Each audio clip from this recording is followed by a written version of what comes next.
It's, God, it's so annoying. The first all hijab fashion show during New York Fashion Week, and everyone's just praising it like it's just so incredible. And basically, it's a designer. Amazing. I loved it. It was just one of those runway shows that takes your breath away. A Muslim from Jakarta, and she received a standing ovation for this show, which is ridiculous. And she said it's important that we start that cultural shift in today's society to normalize the hijab in America. So that means push your culture upon us, right?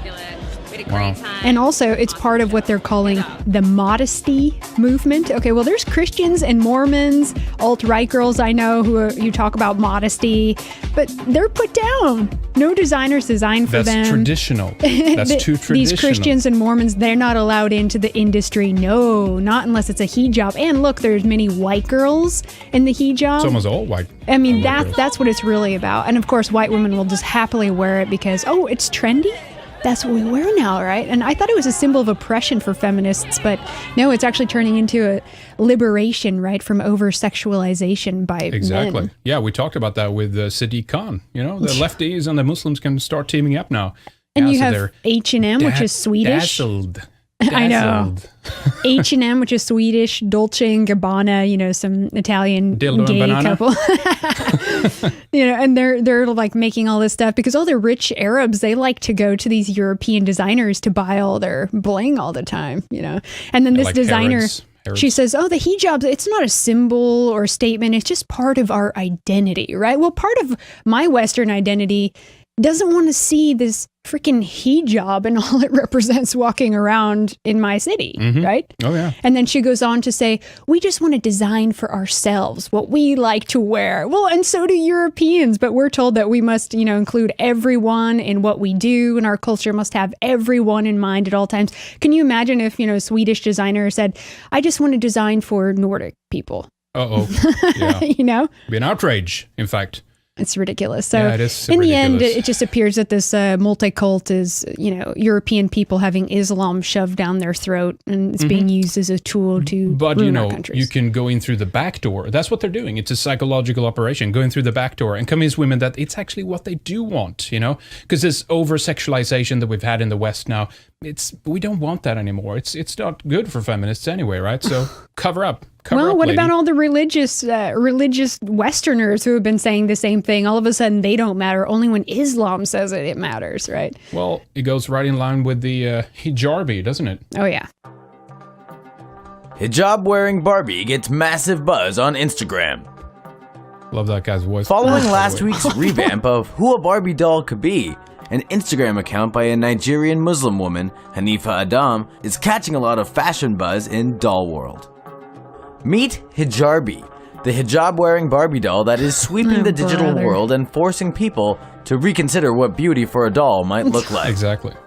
Hijarbi sports a modest look and is drawing people in with a more subtle take on fashion, from beige hijabs to black hijabs, and even throwing a flower in to lighten up her day. This doll is changing perceptions one post at a time. For a After long time only 8 now. weeks in the public eye, the Hijarbi account has racked up more than 21,000 followers, while pulling in plenty of requests for orders and racking up lots of love from Muslims and non-Muslims alike. Wonderful. Way to represent. You go, girl.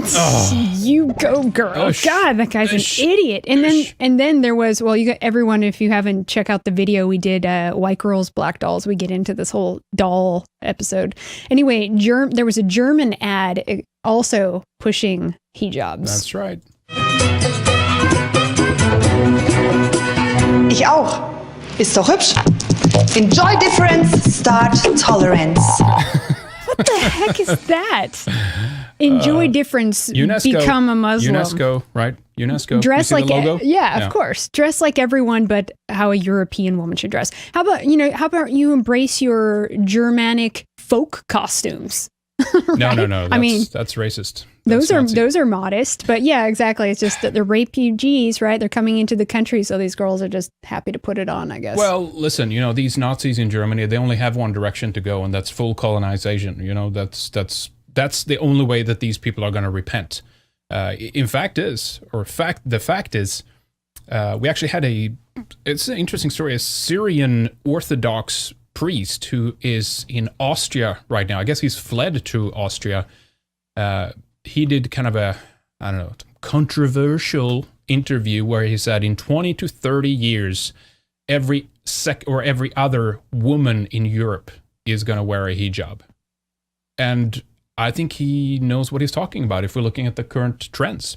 I mean, this is where it's going. This is, so he was considered, this is a guy who actually talked about it, Dionysius Isa Gibus or something. So he's a Christian out of Syria, and I guess he's fled. He would know, he's been living in that climate and condition where you have wars between Christians and Muslims, and that's what's coming to Europe, whether we like it or not. Isn't that wonderful?